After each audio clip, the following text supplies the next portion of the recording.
She wanted to give her husband the best version of herself, so she only ate one meal a day.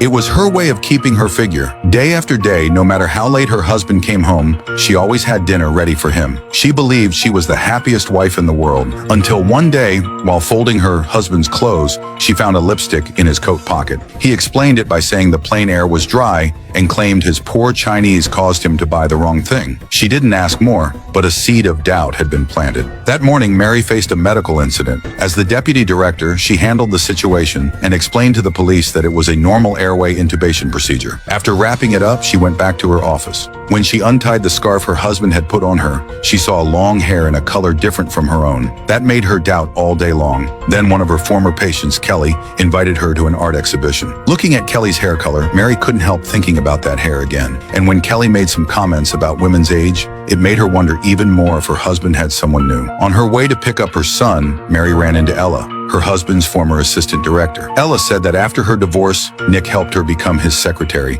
and she had been in that role for a year now. She even praised Nick for leaving work at 5 sharp so she could take care of her child, but Mary didn't know any of this. Her doubts only grew stronger. Back at home, Mary was still thinking about it until her son showed her the cake design he had come up with. She was about to text the bakery about the design when Nick walked in with a bottle of wine. Using the ribs she was cooking as an excuse, Mary asked why he never told her that Ella was now his secretary. Her husband made up an excuse to cover it up. Then as Nick grabbed some ribs, sauce spilled everywhere. That really upset Mary. At that moment, their son was standing on the stairs, listening to everything they said. Back at home, she noticed her husband's phone charging. Mary couldn't resist the urge to check it. While Nick was in the shower, she scrolled through his phone, but she didn't find anything unusual. Just as she started wondering if she was overthinking, a text from a store called Hope popped up on the screen as an advertisement, and she kept it in mind. The next day, Mary shared her suspicions with Dr. Xu. Dr. Xu thought she was being overly sensitive and advised her to get some rest. She remembered Ella mentioning that Nick finished work at 5, so she asked someone to watch her son and went to her husband's workplace to follow him. She saw him enter a store. Just as she was about to get out of the car, she noticed a young woman being dragged out by a man, shouting and hitting her as they came through a side door. That woman was the same person who had once asked Mary for a prescription for sleeping pills. At that moment, Nick walked out of the store holding flowers and a cake. Mary wanted to help the woman,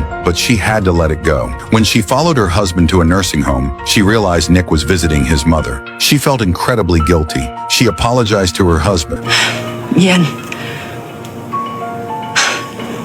내가 잠깐 어떻게 됐었나 봐. 선우야. 안 들은 걸 해주라. 너무 민망하다. 쓸데없이 그런 걱정을 왜 해? 바보같이. 이제 괜찮아. 이제 정말 괜찮아졌어. 정말? 어머니한테 가봐. But when she asked at the reception desk, she learned that Nick didn't come every day, and today was his first visit since the new year. 혼자 다닌 지 좀 됐어. 부쩍 안 좋아지셔서 거의 매일.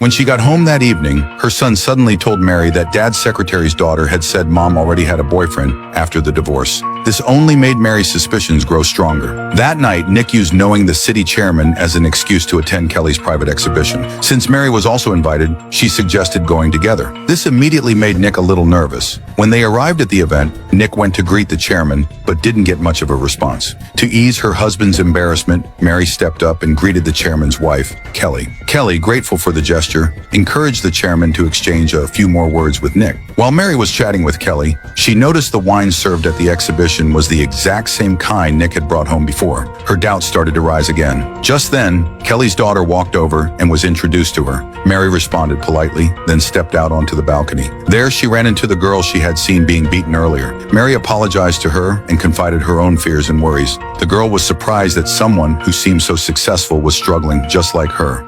그게 뭐가 겁나요? 증거 잡아서 쫓아내버린 끝이지. 성공한 여자들은 쉬운 거 아니에요? That conversation made Mary determined to find proof of Nick's affair. She offered to write her a prescription for sleeping pills in exchange for following Nick. The girl tailed Nick in her car and followed him to the townhouse complex in Starlight Village. 3 hours later, she saw Nick come down with another woman, and the two hugged and kissed intimately. The girl reported everything to Mary and even snapped a photo of the license plate. Even though she had suspected it, Mary was still heartbroken when she heard the truth. She picked up the birthday cake her son had designed, picked him up after school, and later handed the prescription to to the girl. The girl then reminded her that Nick seemed to be hiding something in the trunk of his car. At her husband's birthday party, Mary noticed something unusual. She spotted a car she suspected belonged to Jack's mistress. But to her surprise, it was Kelly and her family who got out. That made her suspect Kelly might be the one having an affair with her husband. Wanting to find out the truth, Mary borrowed Jack's car keys under the excuse of taking pictures. In the trunk's toolbox, she discovered a backpack. Inside were Jack's personal belongings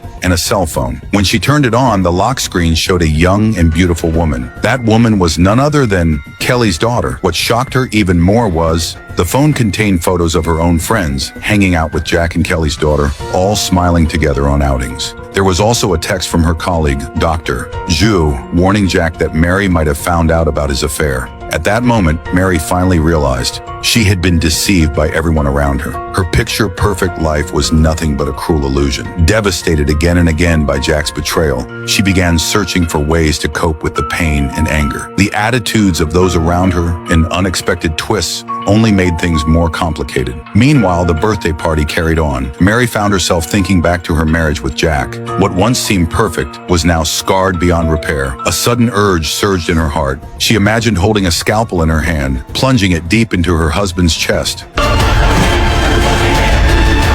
But her son's sudden voice snapped her back to reality. The banquet went on as usual. Jack thanked everyone at the party and gave special thanks to Mary, saying his own dream came true because of her. He even confessed his love to her in front of everyone. 선우야, 고마워. 내 인생의 최고는 당신을 만난 거야. With all eyes on them, Mary had to swallow her disgust and step forward to kiss her husband. But not far away, another woman watched the two showing off their affection on stage. Jealousy and anger filled her heart, and to comfort his mistress, Jack even went so far, in front of everyone, as to hold her hand several times. What he didn't know was that Mary saw everything. She realized everyone around her was helping her husband cover up the affair. The seed of revenge had already been planted in her heart. Then the scene shifted to Kelly's side. When Mary saw Lisa, she told her she shouldn't be at such a gathering. But what Mary didn't know was that Lisa was sharp-tongued and persuasive. 여잔 나이 들수록 바디 쉐입을 잡아줘야 되거든요.